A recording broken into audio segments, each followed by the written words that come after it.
أعوذ بالله من الشيطان الرجيم. بسم الله الرحمن الرحيم. الحمد لله رب العالمين الرحمن الرحيم مالك يوم الدين. إياك نعبد وإياك نستعين. اهدنا الصراط المستقيم صراط الذين أنعمت عليهم غير المغضوب عليهم ولا الضالين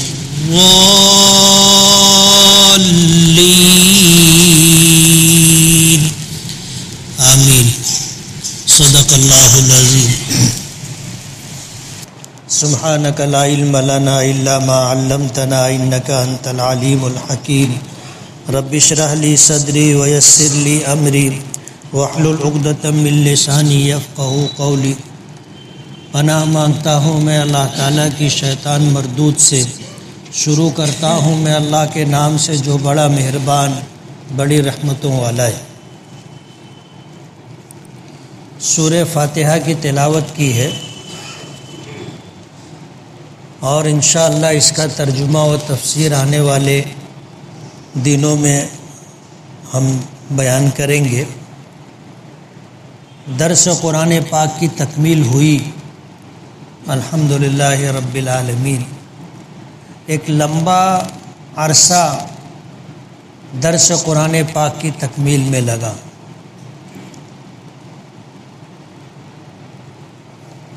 35 سال سے زیادہ کا زمانہ اللہ پاک کا کرم رہا کہ درس قرآن کی وابستگی کے ساتھ گزرا. زندگی اور موت اللہ کے ہاتھ میں ہے. اپنی بیماری کے بعد سب سے زیادہ خوشی اس بات کی ہوئی کہ اللہ پاک نے صحت دی, عمر دی اور ہم نے درس قرآن پاک کی تکمیل کر لی, ورنہ یہ معاملہ ادھورا رہ جاتا. یہ معاملہ ادھورا رہ جاتا اور کسک باقی رہ جاتی کہ کاش عمر وفا کرتی اور درس قرآن پاک مکمل ہوتا. قرآن کریم اللہ کا کلام ہے. قرآن کریم اللہ کی کتاب ہے. آسمانی جتنی کتابیں اللہ پاک نے نازل فرمائی وہ لکھی لکھائی ہوئی اتاری گئی تھی. جیسے توریت ہے, حضرت موسیٰ علیہ السلام کو اللہ پاک نے عطا کی تھی. موسیٰ علیہ السلام جب حضرت شعیب علیہ السلام کے گھر اور ان کی بستی سے نکل کر کے واپس مصر کی طرف آ رہے تھے تو درمیان میں راستے میں ان کی بیوی کو درد ذہ شروع ہوا. بچے کی پیدائش کا وقت آ گیا. حالات ایسے تھے کہ ان کو آگ کی ضرورت محسوس ہوئی تو قریب کے پہاڑ پر ان کو آگ نظر آئی. جیسے لکڑی جلتی ہے اور جلتی ہوئی لکڑی ہمیں نظر آتی, اسی طرح پہاڑ کوہ طور پر ایک درخت اس طرح روشن نظر آیا جیسے آگ جلتی ہے تو نظر آتا ہے. موسیٰ علیہ السلام نے اپنی بیوی سے کہا کہ میں آگ لے کر کے آتا ہوں. آگ لینے کے لیے تشریف لے گئے اور اللہ پاک نے نبوت عطا کی. اللہ پاک نے نبوت اور رسالت سے سرفراز فرمایا اور توریت تختیوں پر لکھی ہوئی آپ کو دی گئی. تو دیگر کتابوں اور صحیفوں کے بارے میں بھی آتا ہے کہ وہ لکھی ہوئی شکل میں انبیاء کرام علیہم السلام کو دی گئی تھی. لیکن قرآن کریم ایک ایسی کتاب ہے کہ اسے اللہ کے کلام ہونے کا بھی شرف حاصل ہے. اللہ تعالیٰ کے ناموں میں سے صفاتی ناموں میں سے ایک نام متکلم ہے. یعنی بات کرنے والا، کلام کرنے والا۔ تو اللہ پاک نے سب سے پہلے خود اس کی تلاوت فرمائی، اللہ پاک نے پڑھا، تلاوت فرمائی، حضرت جبرائیل نے سنا، سن کر نبی کریم صلی اللہ علیہ وسلم کے پاس تشریف لائے اور حضور کو سنایا۔ تکمیل درس قرآن کے موقع پر اشارتاً اس طرح بات ہوئی تھی کہ اللہ پاک نے پہلے اس کی خود تلاوت کی، حضرت جبرائیل نے سنا اور آ کر نبی کریم صلی اللہ علیہ وسلم کے پاس پڑھا، تلاوت کی۔ نبی کریم صلی اللہ علیہ وسلم نے بھی جبرائیل کے ساتھ ساتھ پڑھنے کی کوشش کی۔ اللہ پاک نے اپنے محبوب کی مشقت کو دیکھتے ہوئے آپ کو منع کر دیا، لا تحرک بہ لسانک لتعجل بہ، کہ آپ جبرائیل کے پڑھنے کے ساتھ ساتھ اپنی زبان کو حرکت نہ دیں، نہ پڑھیں۔ ان علینا جمعہ وقرآنہ، قرآن کریم کو آپ کے سینے میں جمع کر دینا اور اسے پڑھوا لینا ہماری ذمہ داری۔ تو میں نے اس وقت یہ بات کہی تھی کہ فرشتوں میں قرآن کریم کے سب سے پہلے حافظ حضرت جبرائیل، اور ہم انسانوں میں اس کے سب سے پہلے حافظ نبیوں کے سردار، رسولوں کے تاجدار، افضل البشر نبی کریم صلی اللہ علیہ وسلم۔ قرآن کریم کی جب کوئی آیت نازل ہوتی تو حضور اسے لکھوا لیا کرتے تھے۔ قرآن کریم آپ دیکھو گے تو اس میں آپ کو قرآن کریم کے بسم اللہ جہاں لکھی ہوتی ہے اس کے ایک طرف ایک عدد لکھا ہوگا اور بسم اللہ کے آخر میں ایک عدد لکھا ہوگا۔ ایک ہے ترتیب نزولی اور ایک ہے ترتیب توقیفی۔ قرآن کریم کی جب کوئی آیت نازل ہوتی تھی، کوئی سورت نازل ہوتی تھی، تو ظاہر بات ہے کہ پورا قرآن پاک ایک ساتھ حضور پر نہیں نازل ہوا۔ یہ بات اپنی جگہ صحیح ہے کہ اللہ تعالیٰ نے لوح محفوظ سے آسمان دنیا پر قرآن کریم لیلۃ القدر میں اتار دیا تھا۔ سورۃ القدر میں اس بات کو اللہ پاک نے ذکر کیا ہے کہ انا انزلناہ فی لیلۃ القدر، کہ ہم نے قرآن کریم کو لیلۃ القدر میں نازل فرمایا۔ احادیث سے یہ بات معلوم ہوتی ہے کہ پورا قرآن پاک اللہ پاک نے لوح محفوظ سے آسمان دنیا پر دفعتاً ایک ساتھ اتار دیا تھا، اور پھر نبی کریم صلی اللہ علیہ وسلم پر تھوڑا تھوڑا 23 سال کے عرصے میں نازل ہوتا رہا۔ کبھی سب سے پہلے 5 آیتیں نازل ہوئیں، پھر یہ سلسلہ رہا، کبھی 1 آیت، کبھی 2 آیت، کبھی 10 آیت، کبھی 20 آیت، کبھی پوری ایک سورت، کبھی سورت کا کچھ حصہ، اس طرح نازل ہوتا رہا۔ حضرت جبرائیل نبی کریم صلی اللہ علیہ وسلم کے پاس وحی لے کر کے آتے تھے۔ سب سے پہلی وحی غار حرا میں آپ کو ملی تھی، اور جب انسانوں میں سے اللہ پاک کسی کو نبی اور رسول بناتا ہے تو اس وقت اس کی نبوت و رسالت شروع ہوتی ہے جب اس پر اللہ پاک کی طرف سے وحی نازل ہو۔ حضرت جبرائیل اللہ کا پیغام لے کر کے آئے۔ حضور پاک صلی اللہ علیہ وسلم اللہ کے علم میں اس وقت بھی نبی تھے جب آپ کا وجود نہیں تھا۔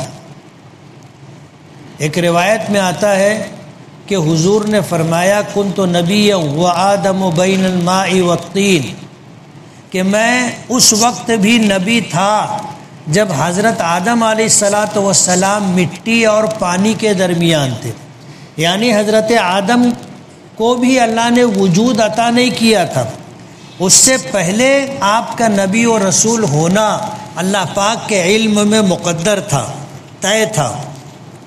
لیکن ضابطہ جس کو کہتے ہیں، بائی پروسیجر، ضابطہ جس کو کہتے ہیں وہ یہ ہے کہ جب اللہ پاک کسی کو نبی بناتا ہے تو اس وقت جب اس کی عمر مبارک 40 سال ہو جائے، یہ عمر کی پختگی کا زمانہ ہوتا ہے، اور 40 سال عمر ہونے سے پہلے کا جو زمانہ ہوتا ہے وہ عمر میں پختگی نہیں ہوتی۔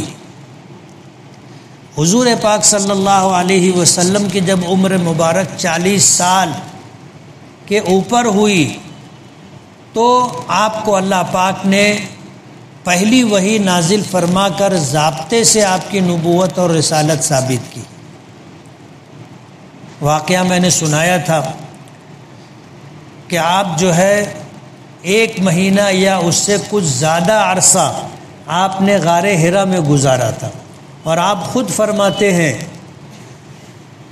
فرماتے ہیں کہ مجھے تنہائی محبوب بنا دی گئی تھی، مجھے اب لوگوں میں رہتے ہوئے وحشت ہوتی تھی، تنہائی پسند تھی، تو میں اپنا گھر چھوڑ کر، مکہ بستی چھوڑ کر، مکے سے باہر پہاڑ جبل نور پر ایک غار تھا جس کو غار حرا کہتے ہیں، وہاں جایا کرتا تھا، توشہ لے جاتا تھا، کئی دن مسلسل وہاں رہتا تھا،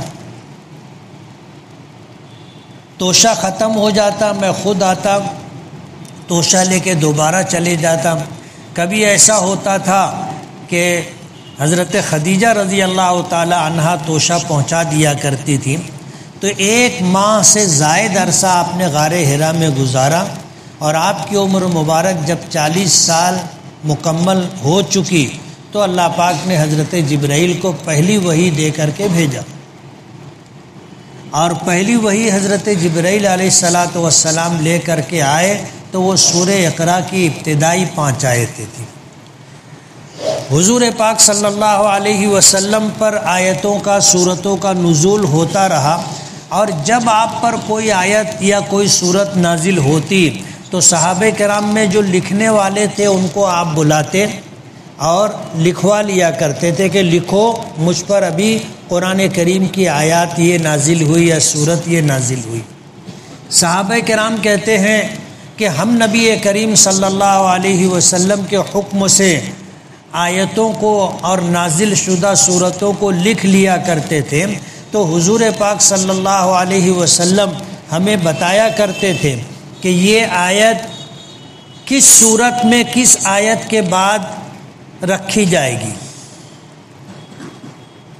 آپ ہمیں بتایا کرتے تھے، تو ہم اسی ترتیب سے قرآن کریم کو یاد رکھتے تھے۔ کسی ایک شخص کے پاس پورا قرآن پاک لکھا ہوا نہیں تھا، لکھنے والے مختلف لوگ تھے، اور جب کوئی آیت یا سورت نازل ہوتی تو جو لکھنے والا ہوتا تھا بلایا جاتا تھا، لکھنے کا حکم دیا جاتا تھا، وہ لکھ لیتا تھا، اور حضور فرما دیا کرتے تھے کہ یہ آیتیں کس سورت کا جز ہیں، اور آیتوں کی ترتیب بھی بتا دیا کرتے تھے کہ یہ ترتیب میں آیت کس نمبر پر رہے گی، کس نمبر پر رہے گی، اور صحابہ کرام اسے یاد کر لیا کرتے تھے۔ علماء نے لکھا ہے کہ حضور پاک صلی اللہ علیہ وسلم کے زمانے میں ایسا قرآن کریم موجود نہیں تھا جیسے آج 2 دفتیوں کے درمیان سورہ فاتحہ سے لے کر والناس تک بالترتیب قرآن کریم لکھا ہوا موجود ہے۔ حضور پاک صلی اللہ علیہ وسلم کے زمانے میں ایسا قرآن پاک لکھا ہوا 2 دفتیوں کے درمیان نہیں تھا، لکھا ہوا تھا لیکن اس طرح جمع شدہ نہیں تھا، الگ الگ لوگوں کے پاس الگ الگ قرآن کریم کا حصہ تھا۔ اگرچہ صحابہ کرام کو حضور نے بتا دیا تھا کہ یہ آیت کس سورت کا جز ہے اور ترتیب میں یہ آیت کس آیت کے بعد رہے گی، آپ نے یہ بھی بتا دیا تھا کہ یہ سورت ہے، پھر اس کے بعد دوسرے نمبر پر یہ سورت رہے گی، تیسرے نمبر پر یہ سورت رہے گی، اور حضور پاک صلی اللہ علیہ وسلم کو حضرت جبرائیل بتا دیا کرتے تھے کہ یہ آیت کس سورت کا جز ہوگی اور کس نمبر پر رہے گی، اور یہ ترتیب کس طرح رہے گی کہ پہلے سورہ فاتحہ ہے، پھر اس کے بعد سورہ بقرہ ہے، پھر سورہ آل عمران ہے. یہ ترتیب بھی حضرت جبرائیل نبی کریم صلی اللہ علیہ وسلم کو بتا دیا کرتے تھے. لیکن حضور کے زمانے میں اس طرح قرآن پاک نہیں تھا اور ہر ایک کے پاس لکھا ہوا موجود نہیں تھا. تو اس زمانے میں قرآن کریم لوگ زبانی پڑھتے تھے اور زبانی پڑھاتے تھے. لوگوں کے پاس لکھا ہوا نہیں تھا کہ جیسے آج ہمارے پاس لکھا ہوا ہے، استاذ قرآن شریف میں دیکھ کر کے انگلی رکھوا کر کے ایسے پڑھاتا ہے اور ہم پڑھتے ہیں. ایسا نہیں تھا اس زمانے میں. زبانی پڑھایا جاتا تھا اور سننے والے اس کو یاد کرتے تھے. حضرت زید ابن ثابت رضی اللہ تعالی عنہ فرماتے ہیں کہ حضور پاک صلی اللہ علیہ وسلم پر جب وحی نازل ہوتی، آپ مجھے بلاتے اور لکھواتے، تو لکھنے کے بعد میں پڑھ کے سناتا تھا. یعنی حضور مجھے پڑھنے کا حکم دیتے تھے، میں پڑھ کے سناتا تھا. اگر لکھنے میں کچھ فرق ہوتا تو حضور اس کی اصلاح فرما دیتے تھے کہ یہ ایسے نہیں، ایسے ایسے نہیں، ایسے. تو قرآن کریم کی یہ ترتیب بھی توقیفی ہے، یعنی کسی انسان کی طرف سے یا خود نبی کریم صلی اللہ علیہ وسلم کی اپنی طرف سے دی ہوئی ترتیب نہیں ہے، بلکہ یہ ترتیب بھی من جانب اللہ ہے.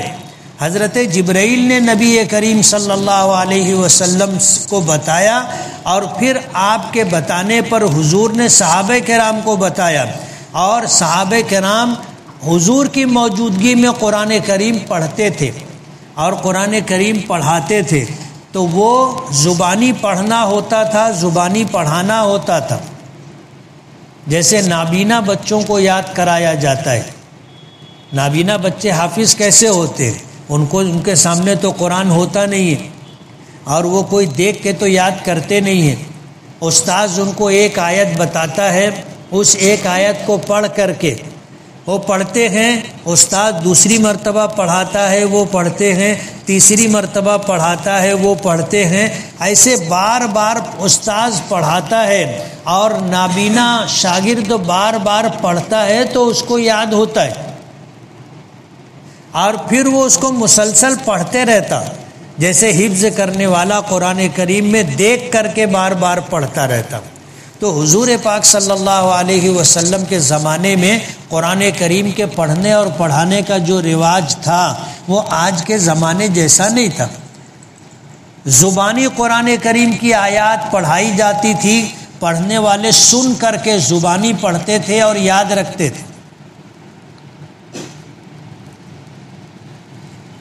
اور یہ سلسلہ چلتا رہا تا آ کے حضور پاک صلی اللہ علیہ وسلم اپنی زندگی کے آخر وقت تک پہنچ گئے. زندگی کے آخر وقت تک پہنچ گئے. قرآن کریم مکمل کر دیا گیا اور آپ کو خبر دے دی گئی کہ جس مقصد کے لیے آپ کو بھیجا گیا تھا وہ مقصد پورا ہو گیا ہے، اب آپ واپسی کی تیاری کرو. حضور پاک صلی اللہ علیہ وسلم کو اشارہ دے دیا گیا تھا کہ آپ کی بعثت کا مقصد پورا ہو چکا ہے، اب آپ واپسی کی تیاری کرو. جب اس طرح کا اشارہ آپ کو مل گیا تو آپ نے بھی صحابہ کرام کو بتانا شروع کر دیا اشارے اور کنائے میں کہ اب میرے جانے کا وقت آ گیا ہے، اب میرے جانے کا وقت آ گیا ہے. آپ نے مسجد نبوی کے ممبر پر بیٹھ کر کے یہ بات کہی کہ اللہ تعالیٰ نے اپنے بندوں میں سے ایک بندے کو اختیار دیا ہے کہ وہ اگر دنیا میں رہنا چاہے تو دنیا میں رہے اور اللہ کی جوار رحمت میں آنا چاہے تو آ جائے. حضور نے فرمایا اس بندے نے اللہ کی جوار رحمت میں جانا پسند کر لیا. حضرت ابو بکر صدیق رضی اللہ تعالی عنہ رونے لگے. مسجد میں اور لوگ بھی موجود تھے. وہ کہنے لگے عجیب بات ہے، حضور کسی کا واقعہ سنا رہے ہیں اور یہ بوڑھا آدمی رو رہا ہے. لیکن کہنے والوں نے بعد میں یہ بات کہی کہ حضور پاک صلی اللہ علیہ وسلم کی بات کو اگر کسی نے ہم میں سے سمجھا تھا تو وہ ابو بکر صدیق تھے، اور وہ سمجھ گئے تھے کہ اللہ کے نبی صلی اللہ علیہ وسلم اپنے متعلق یہ بات کہہ رہے ہیں۔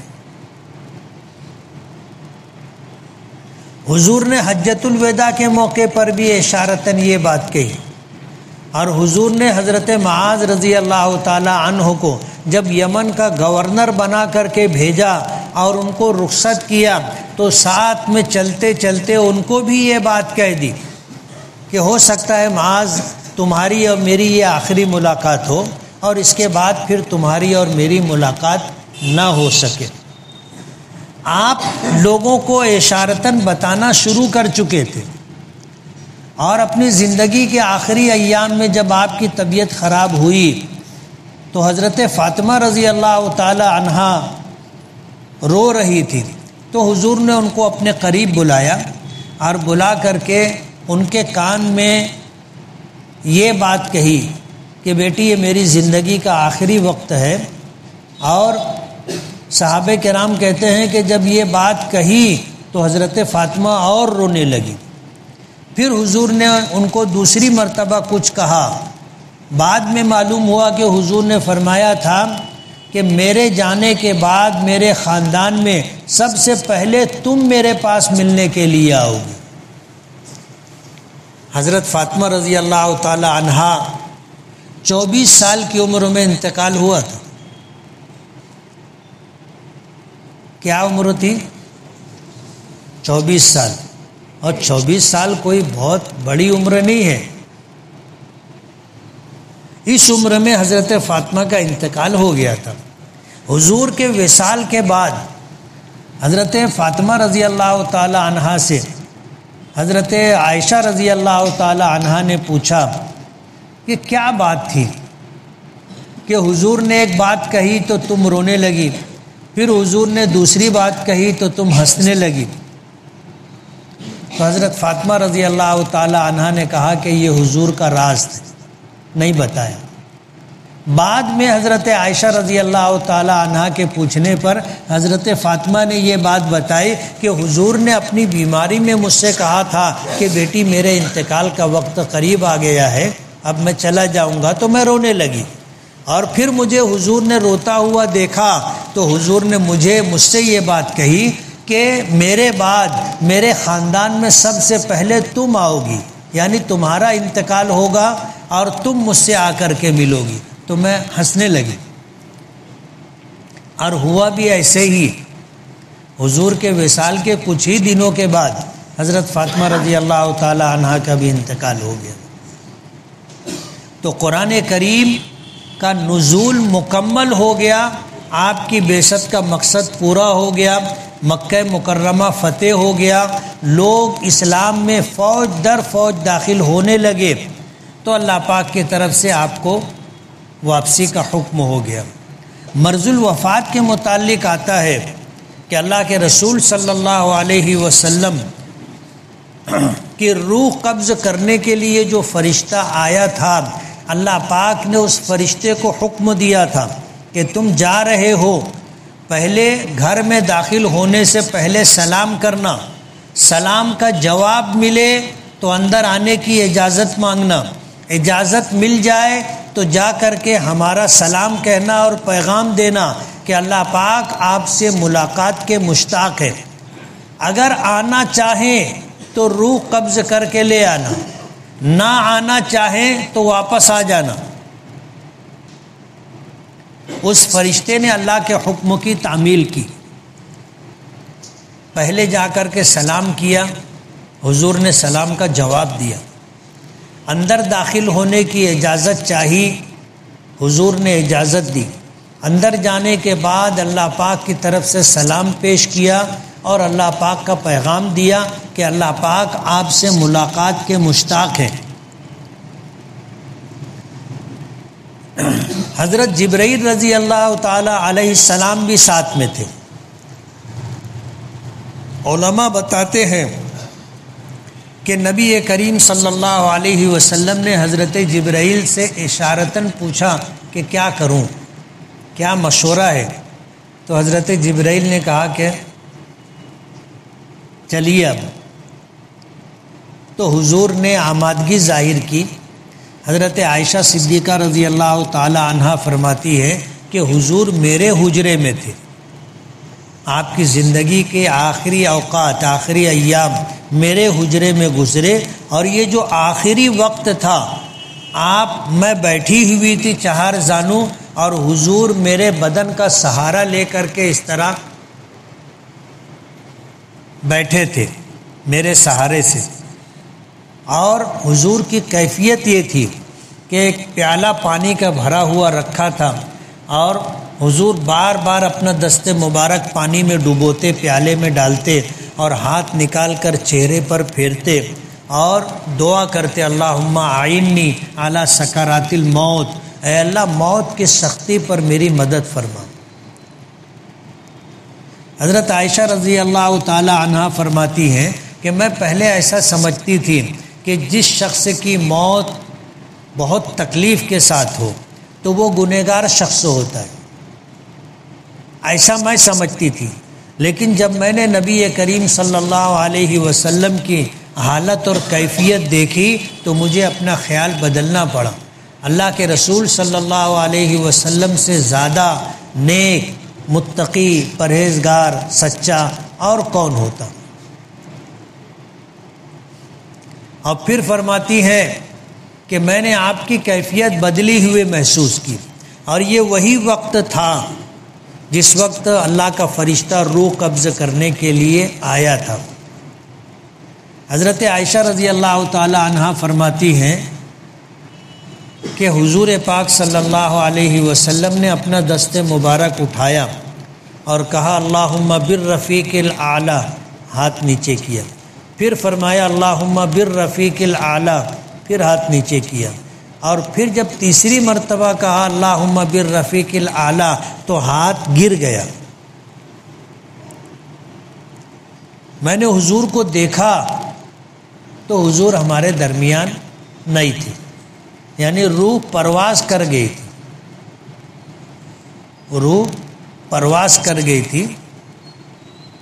اس طرح نبی کریم صلی اللہ علیہ وسلم کا دنیا سے جانا ہوا۔ بتانا یہ ہے کہ آپ کی بعثت کا مقصد پورا ہو گیا تھا، اور آپ کے چلے جانے کے بعد آپ نے اپنی زندگی میں ہی فرما دیا تھا کہ مجھے غسل دے کر، کفن دے کر کے حجرے میں اکیلے چھوڑ دینا، تم سب باہر چلے جانا، سب سے پہلے جبرائیل آ کر کے نماز جنازہ پڑھیں گے، پھر میکائیل ہے، عزرائیل ہے، اور پھر اسرافیل ہے، پھر اللہ کے فرشتے آ کر کے نماز جنازہ پڑھیں گے، پھر اس کے بعد تم لوگ نماز جنازہ پڑھ لینا۔ حضور پاک صلی اللہ علیہ وسلم کی نماز جنازہ سب نے تنہا تنہا پڑھی، آپ کی نماز جنازہ باجماعت نہیں پڑھی گئی۔ لوگ اندر جاتے، نماز پڑھتے، باہر آتے، ترتیب سے یہ سلسلہ 3 دن چلتا رہا۔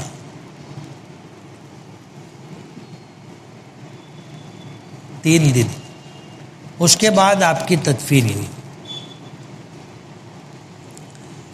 تو قرآن کریم کی آیات 23 سال کے عرصے میں نازل ہوتی رہی، اور آپ کے دنیا سے چلے جانے کے بعد قرآن کریم بھی اس طرح لکھا ہوا نہیں تھا، 2 دفتیوں کے درمیان جمع شدہ نہیں تھا۔ ایک جنگ ہوئی مسیلمہ کذاب سے، جو نبوت کا جھوٹا دعوے دار تھا، مقابلہ ہوا۔ اس مقابلے میں بہت سارے صحابہ کرام شہید ہوئے، جن میں ایسے 70 صحابہ کرام تھے جو قرآن پاک کے حافظ تھے۔ حضرت عمر فاروق رضی اللہ تعالی عنہ نے اس بات کو محسوس کیا، اور حضرت ابو بکر صدیق رضی اللہ تعالی عنہ سے یہ کہا کہ امیر المومنین قرآن کریم کی فکر کیجیے، ابھی یہ جنگ ہوئی ہے اور اس جنگ میں 70 صحابہ کرام شہید ہو گئے، ایسے جو حافظ قرآن تھے۔ شہید تو زیادہ ہوئے تھے لیکن 70 ایسے تھے جو قرآن کریم کے حافظ تھے۔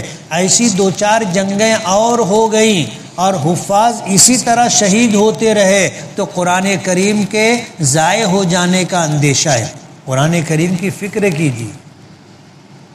حضرت ابو بکر صدیق رضی اللہ تعالی عنہ فرماتے ہیں کہ عمر، میں وہ کام کیسے کر سکتا ہوں جو کام میرے پیشرو، میرے آقا، میرے نبی جناب رسول اللہ صلی اللہ علیہ وسلم نے نہیں کیا، ابو بکر کیسے کرے گا؟ لیکن حضرت عمر بار بار تقاضا کرتے رہے، احساس دلاتے رہے۔ حضرت ابو بکر کہتے ہیں کہ مجھے بھی اطمینان ہو گیا، اللہ نے شرح صدر کی نعمت عطا کی اور میں بھی عمر کی بات سے متفق ہو گیا کہ ہمیں یہ کام کر لینا چاہیے، اس میں کوئی شر نہیں ہے، کوئی خرابی نہیں ہے بلکہ بھلائی ہے۔ تو پھر ان صحابہ کرام کو مامور کیا جو قرآن کریم کے حافظ تھے کہ تم قرآن کریم کو اب اکٹھا کرو،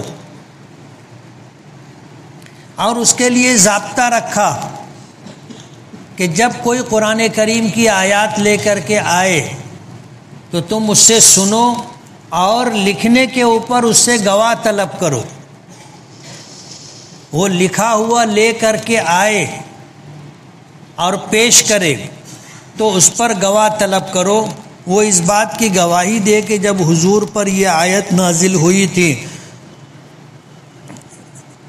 تو مجھے لکھنے کے لیے بلایا گیا تو میں نے لکھا، اور یہ 2 آدمی موجود تھے، ان کے سامنے میں نے لکھا ہے۔ ایسے قرآن کریم کی ساری آیتوں کو یکجا کیا، اکٹھا کیا۔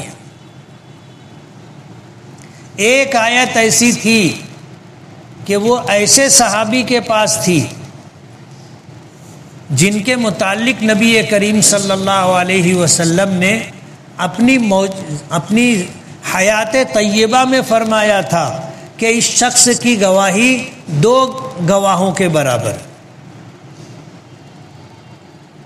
اس ایک آدمی کی گواہی 2 آدمیوں کی گواہی کے برابر ہے۔ قرآن کریم میں ایک آیت ایسی بھی ہے کہ جب وہ لائی گئی ان لوگوں کے پاس جن کو قرآن کریم اکٹھا کرنے کی ذمہ داری دی گئی تھی، تو آیت جب لائی گئی، پیش کی گئی، تو اس پر یہی ایک گواہ تھے۔ گنتی میں تو ایک تھے لیکن حضور پاک صلی اللہ علیہ وسلم نے فرمایا تھا کہ میری امت میں یہ شخص ایسا ہے کہ اس کی گواہی 2 گواہوں کے برابر ہوگی۔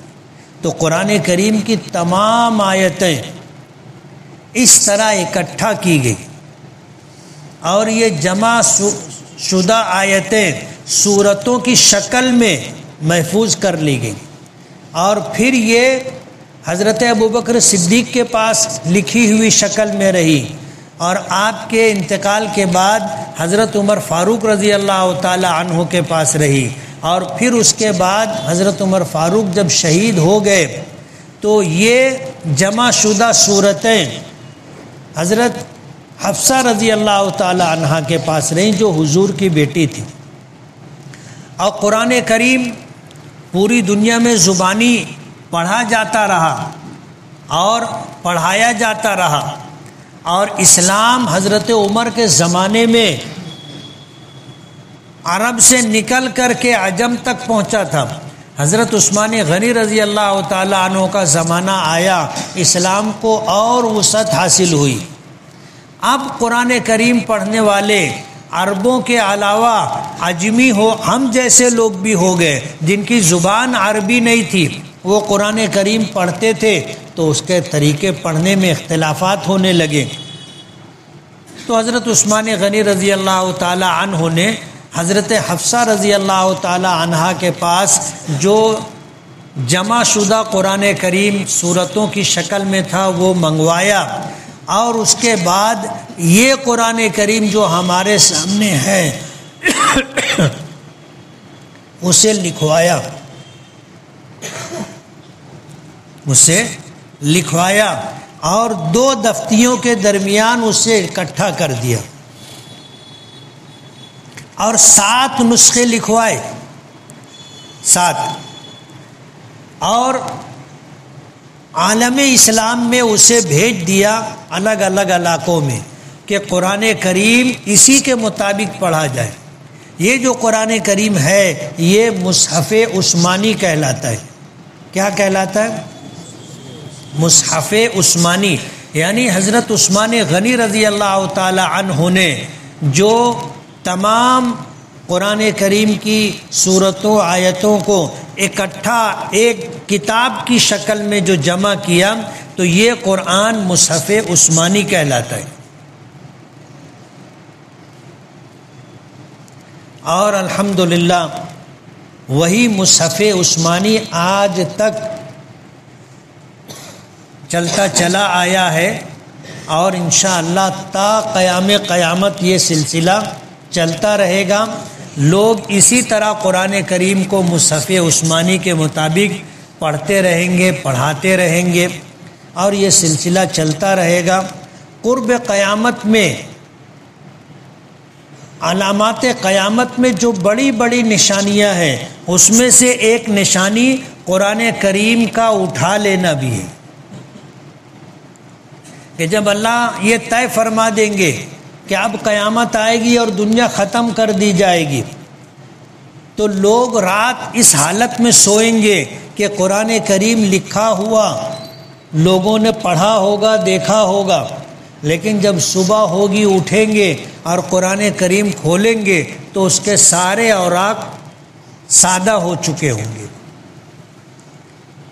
لکھے ہوئے تمام الفاظ کو اللہ پاک اٹھا لیں گے اور اسی طرح جن لوگوں کو قرآن کریم یاد ہوگا سب کو اللہ اٹھا لیں گے۔ حافظ کو اٹھا لیں گے جس کو پورا قرآن پاک یاد ہے، پھر جن لوگوں کو تھوڑا تھوڑا یاد ہوگا زبانی ان کو بھی اللہ پاک اٹھا لیں گے، پھر جو لوگ بچیں گے ان میں کوئی بھی ایسا نہیں ہوگا جس کو قرآن کریم کی کوئی ایک آیت بھی زبانی یاد ہو۔ یہ علامات قیامت میں ایک بڑی علامتوں میں سے کہ قرآن کریم کو اللہ تعالیٰ اٹھا لیں گے، اس طرح کہ قرآن کریم جو کتابی شکل میں ہوگا اس کے اوراق سادہ ہو جائیں گے اور جن کو قرآن کریم یاد ہوگا اللہ پاک ان کو بھی اپنی جوار رحمت میں بلا لیں گے۔ قرآن کریم اٹھایا جائے گا کیسے؟ بقبض العلماء، قرآن کریم کو جاننے والے جن کو کچھ نہ کچھ یاد ہوگا سب کو اللہ پاک اٹھا لیں گے، پھر دنیا میں قرآن پاک نہیں رہے گا۔ پھر جو لوگ رہیں گے ان میں جب تک ایمان والے رہیں گے، اللہ اللہ کہنے والے لوگ رہیں گے، اللہ کا نام لینے والے لوگ رہیں گے، یہ دنیا رہے گی۔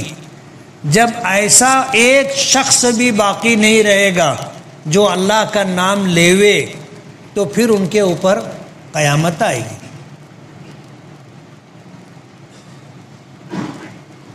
تفصیلات بہت کچھ ہے، لیکن بتانا یہ ہے کہ آج ہمارے پاس جو قرآن کریم ہے یہ قرآن کریم حضور پاک صلی اللہ علیہ وسلم کے زمانے سے محفوظ ہے، اور اس کی حفاظت کا حضور کے زمانے میں جو طریقہ تھا وہ قرآن کریم کو حفظ یاد کرنے کا تھا، اور شروع سے ہی قرآن کریم حفظ یاد کرتے رہے، اس کو حفظ جن کو حفظ یاد تھا وہ پڑھتے تھے، وہی پڑھاتے تھے اور دوسرے لوگ ان سے پڑھتے تھے اور پڑھتے رہتے تھے۔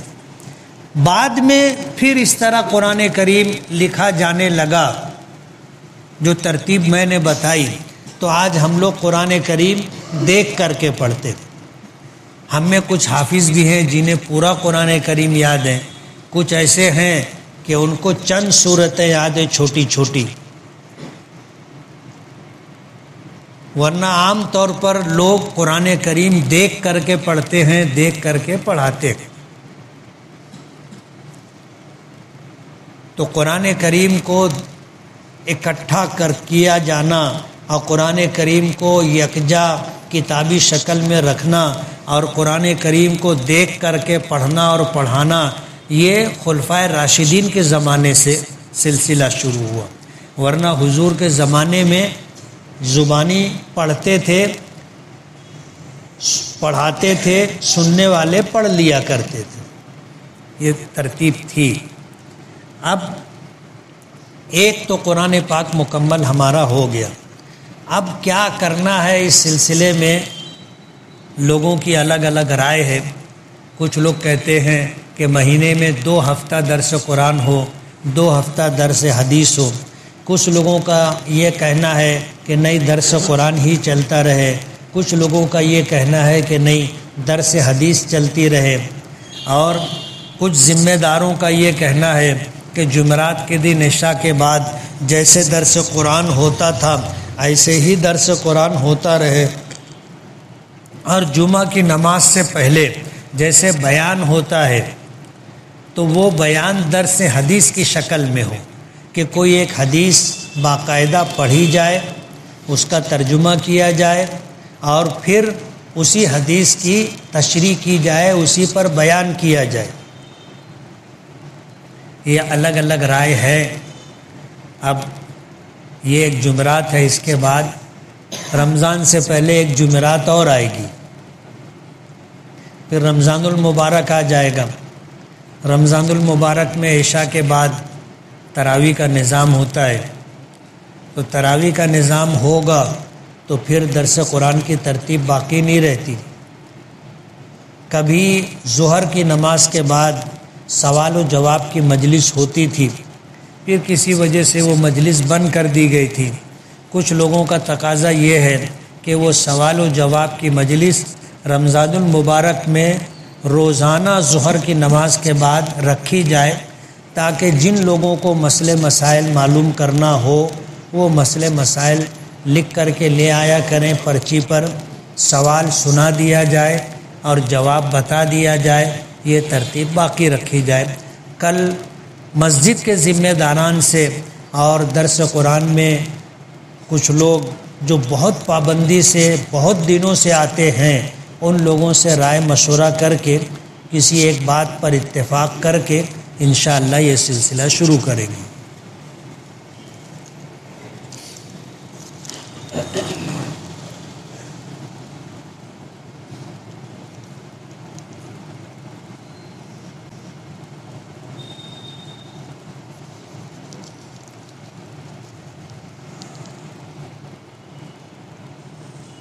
کسی نے سوال پوچھا ہے کہ کیا قرآن کریم کی تفسیر آسان لفظوں والی تفسیر کو پڑھ کر ہی قرآن کریم کو سمجھ لینا پاسبل ہے، یا مفتی صاحب یا کسی عالم دین سے اسے سمجھنا ان کے بغیر سمجھنا ممکن نہیں ہے؟ قرآن کریم اللہ کی کتاب ہے، اور قرآن کریم کے الفاظ کا ایک تو ترجمہ ہوتا ہے اور ایک قرآن کریم کے آیت کی تفسیر ہوتی ہے۔ قرآن کریم کے الفاظ کو ترجمے کے ساتھ پڑھ کر کے اس کی تفسیر سمجھ لینا ممکن نہیں۔ وجہ اس کی یہ ہے کہ یہ قرآن کریم اللہ کا کلام، اللہ نے اس کے الفاظ بھی نازل کیے اور ان الفاظ کا کیا معنی و مفہوم ہے وہ بھی منزل من اللہ ہے۔ ہم اپنی طرف سے اس کا ترجمہ اور تفسیر نہیں کر سکتے، ورنہ ہر عربی جاننے والا اس کا ترجمہ کر لیتا اور تفسیر بیان کرتا۔ نبی کریم صلی اللہ علیہ وسلم نے صرف عربی زبان جان لینے سے قرآن کریم کی تفسیر کرنے سے منع کیا ہے، اور قرآن کریم کی اس طرح تفسیر کرنا کہ ہم کو عربی آتی ہے، ہم نے ترجمہ کیا اور اب اس کا مطلب ہم لوگ بیان کرنا شروع کر دیں، اس کو تفسیر بالرائے کہتے۔ نبی کریم صلی اللہ علیہ وسلم نے اس سے منع کیا کہ اگر اس طرح کیا جائے گا تو کوئی کچھ کہے گا، کوئی کچھ کہے گا۔ ظاہر بات ہے ضروری نہیں ہے کہ سب کی رائے ایک جیسی ہو، اس لیے فرمایا کہ قرآن کریم کے الفاظ بھی من اللہ منزل من اللہ ہیں اور اس کے معانی بھی منزل من اللہ ہیں۔ اس لیے قرآن کریم کے ترجمے کو پڑھ کر کے اس کو کما حقہ سمجھ لینا ممکن نہیں ہے۔ اس کو سمجھنے کے لیے جہاں کتاب کی ضرورت ہے یعنی قرآن کریم کی، وہیں پر رجال کی بھی ضرورت ہے، ایسے آدمیوں کی ضرورت ہے جو قرآن کریم کے معانی کو جانتے ہوں، اور حضور کے زمانے سے جو تفسیر چلی آ رہی ہے اس تفسیر کو انہوں نے کسی باقاعدہ قرآن کریم کے ماہر سے سمجھا ہو، وہی اس کے معنی کو بیان کرے گا۔ رمضان المبارک کی روزے کی نیت کیا رات میں کرنا ضروری ہے یا دن میں کر سکتے؟ آدمی سحری کھاتا ہے تو کیوں کھاتا ہے؟ روزہ رکھنے کے لیے۔ تو سحری کھایا تو روزہ رکھنے کی نیت ہو گئی، لیکن کبھی ایسا بھی ہوتا ہے کہ آدمی یہ سوچ کر کے سویا تھا کہ میں کل روزہ رکھوں گا اور سحری کے لیے اٹھوں گا، لیکن اٹھ نہیں سکا، سحری کا وقت نکل گیا۔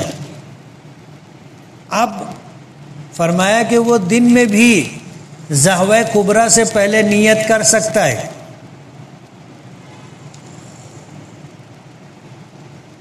دن میں بھی اس کی نیت کر سکتا ہے۔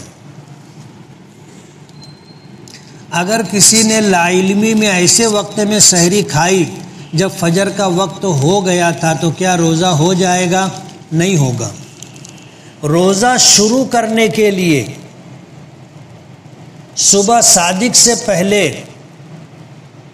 نیت ہونا چاہیے، اور نیت ہو گئی، روزہ شروع ہو گیا، پھر بھول کر کھا پی لیا تو بھول کر کھا پی لینے سے روزہ نہیں ٹوٹتا۔ اب یہ آدمی جو روزہ رکھنے کی نیت سے کھا رہا ہے یہ بھول کے تو نہیں کھا رہا ہے، جان بوجھ کے کھا رہا ہے، اور جان بوجھ کے اس لیے کھا رہا ہے کہ وہ سمجھ رہا ہے کہ میں سحری کھا رہا ہوں، تو اس کا روزہ نہیں ہوگا۔ کیا روزے کی حالت میں آنکھوں میں سرما لگا سکتے ہیں جب کہ اس کا ذائقہ حلق میں محسوس ہوتا ہے؟ ہاں، سرما لگا سکتے ہیں، اس سے روزہ نہیں ٹوٹے گا۔ وجہ اس کی یہ ہے کہ جسم میں داخل ہونے کے کچھ راستے ایسے ہیں جو اللہ پاک کی طرف سے بنائے ہوئے، جیسے منہ کے ذریعے اندر کچھ جاتا ہے، ناک کے ذریعے اندر کچھ جاتا ہے، یہ منفذ اصلی کہلاتے۔ اب آنکھ ایسی نہیں ہے کہ وہ اندر جانے کے لیے راستہ ہو، اس لیے اگر کسی نے سرما لگایا اگرچہ اس کا ذائقہ حلق میں محسوس ہو، علماء فرماتے ہیں کہ اس سے روزہ نہیں ٹوٹے گا۔ روزے کی حالت میں ٹوتھ پیسٹ استعمال کرنا کیسا ہے؟ کیا روزے پر اس کا کوئی اثر پڑے گا؟ ظاہر بات ہے، کولگیٹ جو ہوتا ہے اس کا ایک ذائقہ ہوتا ہے، آدمی جب برش کرتا ہے تو اس کو مٹھاس ہے، کھٹاس ہے، پھیکا پن ہے، کچھ نہ کچھ تو محسوس ہوتا ہے، اور روزے کی حالت میں کسی چیز کا ذائقہ چکھنا جس کو کہتے ہیں مکروہ ہے، عام حالات میں تو نہیں، اس کی اجازت نہیں ہے۔ ہاں، اگر کوئی عورت ہو، کھانا پکانا اس کی ذمہ داری ہو اور شوہر بہت بد دماغ ہو تو وہ نمک چکھ سکتی ہے کہ برابر ہے کہ کم زیادہ ہے، ورنہ روزہ تو ایسے ہی لوگوں کو لگا رہتا اور بے بات پہ جھگڑا ہوتا اور جھگڑا ہوگا۔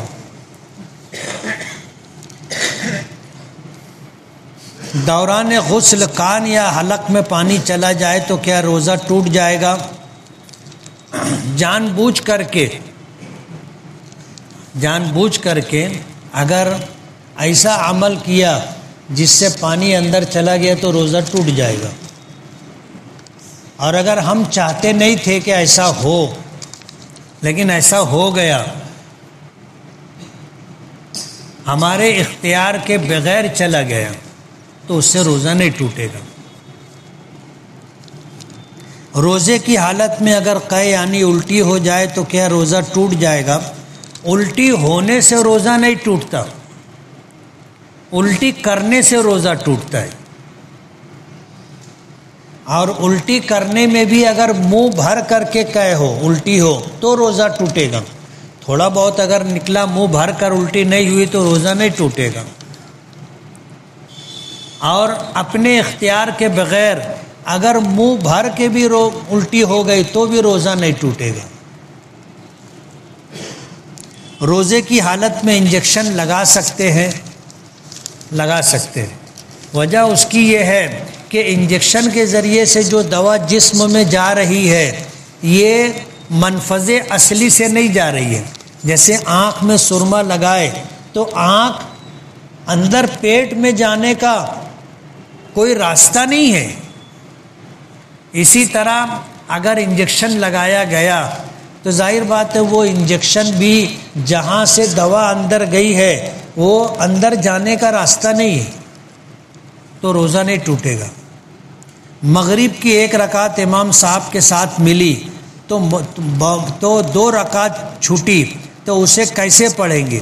یا پہلی رکعت میں بیٹھ کر یا بیٹھیں گے کہ کھڑے ہو جائیں گے؟ مغرب کی نماز ایک ایسی نماز ہے کہ اس میں عام طور پر 2 قاعدے ہوتے ہیں، 2 رکعت کے بعد 1 قاعدہ، پھر تیسری رکعت کے بعد 1 قاعدہ، 2 قاعدے میں نماز پوری ہو جاتی۔ لیکن اگر ہم کو 1 رکعت ملی ہے تو وہ 1 رکعت ملنے کی 2 شکل ہے۔ ہم آئے، امام صاحب دوسری رکعت مکمل کر کے قاعدے میں بیٹھے تھے، ہم آ کر قاعدے میں شریک ہو گئے، جماعت میں شامل ہو گئے، 1 قاعدہ ہوا، پھر امام تیسری رکعت کے لیے کھڑا ہوا تو ہم بھی کھڑے ہو گئے، امام کی 3 رکعت ہو گئی تو اس نے دوسرا قاعدہ کیا، اور ہم امام کے تابع تھے، ہماری 1 ہی رکعت ہوئی لیکن ہم امام کے ساتھ بیٹھ گئے، امام نے سلام پھیرا، امام کی نماز مکمل ہو گئی، ہماری نماز 1 ہی رکعت ہم کو ملی ہے، 2 رکعت باقی ہے جو مسئلہ انہوں نے پوچھا ہے۔ اب ہماری ہوئی 1 رکعت اور قاعدہ کتنا ہو گیا؟ 2 قاعدہ ہو گیا۔ ایک تو آتے ہی قاعدہ ملا تھا، پھر 1 رکعت کے بعد دوسرا قاعدہ ہوا، 2 ہو گیا۔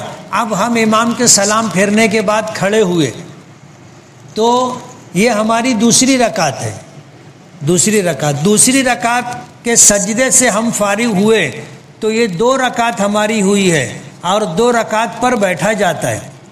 پھر ہم نے قاعدہ کیا، کتنا قاعدہ ہو گیا؟ 3۔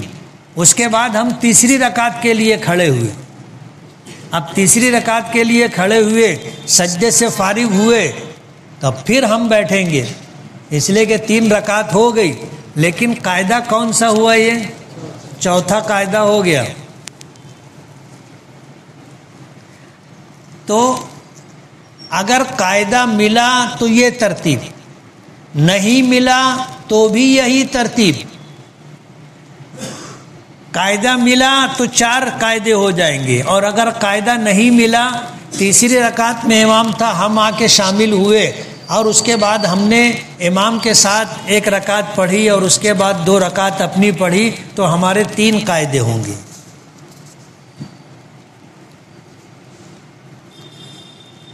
مفتی صاحب، میں شیطان کے بہکاوے میں آ جاتا ہوں اور کبھی کبھی والدین کی نہیں سنتا اور غصے میں کچھ بھی بول دیتا ہوں اور پھر بعد میں معافی مانگتا ہوں، کیا ایسا کرنا درست ہے؟ کیسے درست ہوگا؟ آدمی کو اپنے غصے پہ قابو رکھنا چاہیے، ایسا غصہ نہیں آنا چاہیے کہ آدمی اپنے ماں باپ کا احترام اور چھوڑ دے، نافرمانی کرنے لگے، ایسا غصہ نہیں ہونا چاہیے، ایسا درست نہیں ہے۔ کیا کسی عورت سے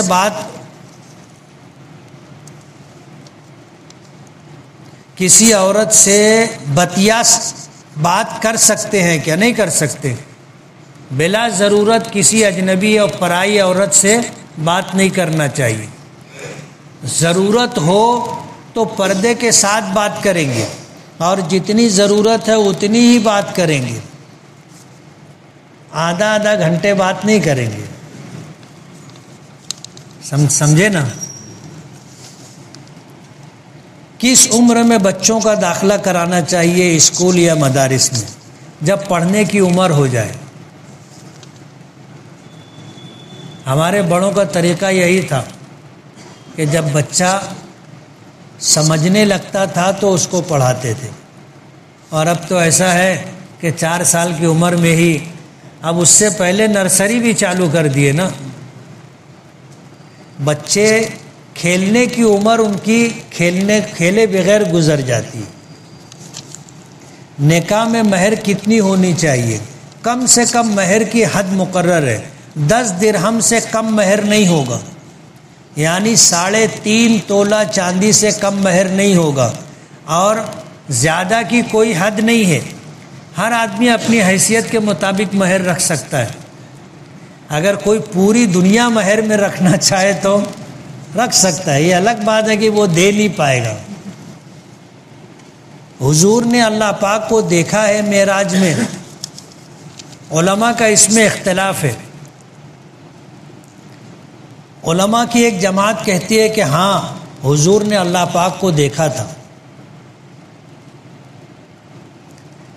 اور علماء کی ایک جماعت کہتی ہے کہ نہیں دیکھا تھا.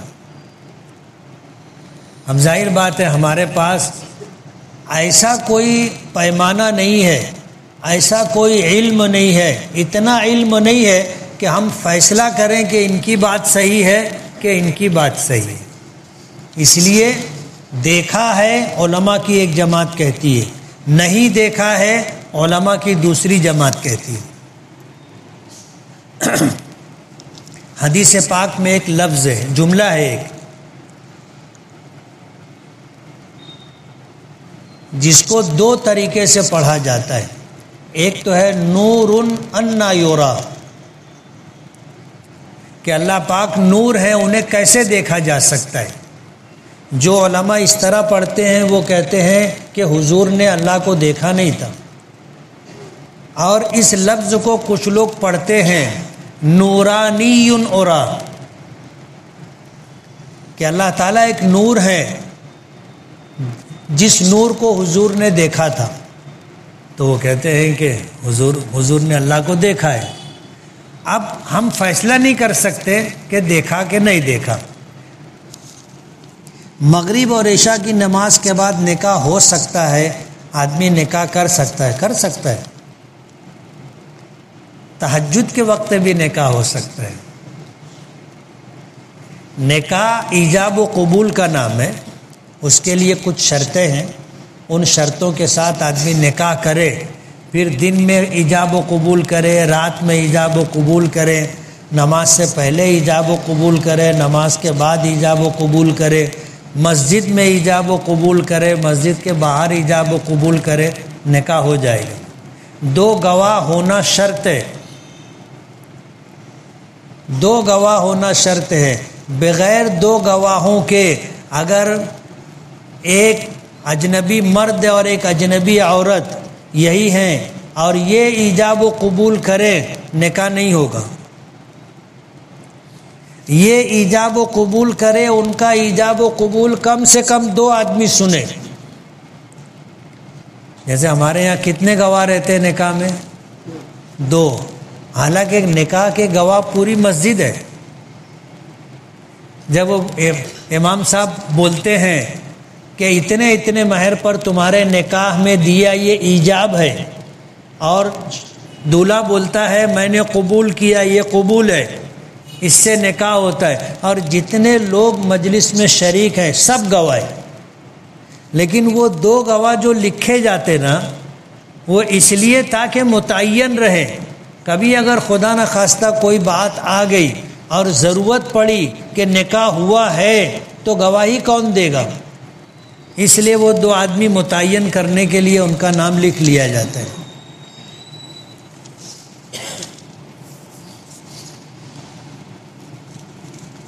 تراویح پڑھنے پر کیا اجر و ثواب ملتا ہے؟ قرآن کریم آدمی اس طرح پڑھے تو ہر حرف پر ایک نیکی ملتی ہے، اور نماز میں قرآن کریم پڑھے تو ہر حرف پر کم سے کم 100 نیکی ملتی ہے، اور رمضان المبارک میں نیکی کو اللہ پاک بڑھا دیتے 70 گنا۔ اب اگر رمضان میں نماز میں قرآن کریم پڑھا گیا تو ایک حرف پر کم سے کم 7000 نیکیاں ملیں گی۔ اب 1.5 پارہ پڑھا جاتا ہے، 1 پارہ 1.25 پارہ پڑھا جاتا ہے، حروف کو گن لینا اور کیلکولیٹر پر حساب نکال لینا۔ روزے کی نیت کس طرح کریں؟ روزے کی نیت کے لیے اتنا کہنا کہ میں کل روزہ رہوں گا، انی اصوم غدًا لک، اے اللہ میں کل تیرے لیے روزہ رکھوں گا، یہ نیت ہو گئی۔ متعین کر لینا چاہیے کہ فرض روزہ ہے یا نفل روزہ ہے۔ رمضان کے دنوں میں آدمی یہ کہے کہ اللہ میں کل روزہ رکھوں گا، تو یہ رمضان کا روزہ ہے، فرض روزہ ہے۔ اور رمضان کے علاوہ جب ہم روزہ رکھ رہے ہیں تو ہمیں نیت کرنی پڑے گی، متعین کرنا پڑے گا کہ یہ نفل روزہ ہے یا فرض روزوں کی قضا ہے یا منت مانے تھے اس کا روزہ ہے۔ اس طرح بغیر سحری کے روزہ رکھنا کیسا ہے؟ سحری کھانا سنت ہے، بغیر سحری کے روزہ رکھنا اگر نیت کر لی ہے تو یہ خلاف سنت ہے، لیکن روزہ ہو جائے گا۔ کم دن کی تراویح پڑھنا اور پڑھانا کیسا ہے؟ جائز ہے۔ رمضان میں جو انتقال کر جائے تو کیا اس کا حساب نہیں ہوگا اور وہ جنت میں جائے گا؟ ایسا نہیں۔ حدیث پاک میں رمضان میں انتقال کرنے والے کے بارے میں جو فضیلت آتی ہے وہ یہ کہ اس کو عذاب قبر نہیں ہوگا، عذاب قبر نہیں ہوگا۔ باقی آگے کیا ہوگا؟ ہمارا گمان اچھا ہے کہ انشاءاللہ آگے بھی اس کو عذاب نہیں ہوگا، اس کی مغفرت ہو جائے گی، یہ ہمارا گمان ہے۔ وجہ اس کی یہ ہے کہ جب اللہ نے قبر کے عذاب سے اس کو بچا لیا، جو آخرت کی منزلوں میں پہلی منزل ہے، تو انشاءاللہ آگے کی منزلوں میں بھی اللہ پاک اسی طرح کرم فرمائیں گے اور اس کی مغفرت ہوگی اور وہ جنت میں جائے گا۔ لیکن یہ ہمارا گمان ہے، ایسا کہیں حدیث میں ہے نہیں۔ مسجد میں دنیاوی باتیں، ادھر ادھر کی باتیں کرنا کیسا ہے؟ حدیث پاک میں آتا ہے کہ مسجد میں دنیاوی بات کرنا نیکیوں کو اس طرح ختم کر دیتا ہے جیسے سوکھی لکڑی کو آگ جلا کر کے ختم کر دیتی ہے۔ اعتکاف کی فضیلت کیا ہے؟ اعتکاف بہت بڑی عبادت ہے، بہت زبردست عبادت ہے۔ ایک دن کے اعتکاف کی فضیلت یہ ہے کہ اللہ پاک اعتکاف کرنے والے اور جہنم کے درمیان زمین و آسمان کے برابر خندق حائل کر دیتے ہیں۔ یہ جتنا فاصلہ ہے اللہ تعالیٰ اتنی دوری عطا کر دیتے ہیں۔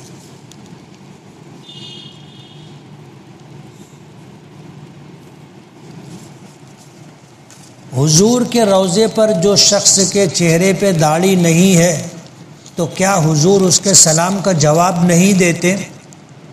دیتے ہوں گے، لیکن داڑھی نہ رکھنا گناہ ہے، داڑھی نہ رکھنا گناہ ہے۔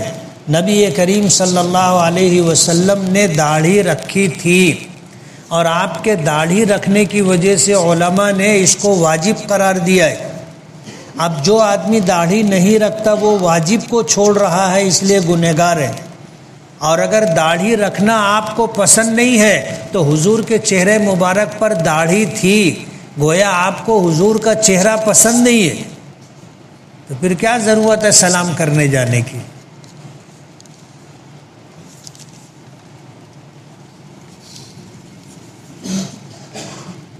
روزے کی حالت میں کن کاموں اور سے بچنا چاہیے؟ ہر گناہ سے روزے کی حالت میں بچنا چاہیے اور لایانی اور بیکار وقت ضائع کرنے سے بچنا چاہیے۔ تراویح پڑھانے والے حفاظ حضرات کو کس طرح قرآن کریم سنانا چاہیے؟ تراویح میں اطمینان سے قرآن کریم پڑھنا چاہیے کہ ایک ایک حرف الگ الگ سمجھ میں آئے۔ یہ قرآن کریم اللہ کا کلام ہے، اس کو اس طرح پڑھنا کہ جو سننے والوں کو سمجھ میں نہ آئے، یہ قرآن کریم کی قدر دانی کے خلاف ہے۔ اللہ نے قرآن کریم جس طرح نازل کیا، ورتل القرآن ترتیلا، قرآن کریم ٹھہر ٹھہر کر کے نازل ہوا ہے، اس لیے اس کو ٹھہر ٹھہر کر کے پڑھنا چاہیے۔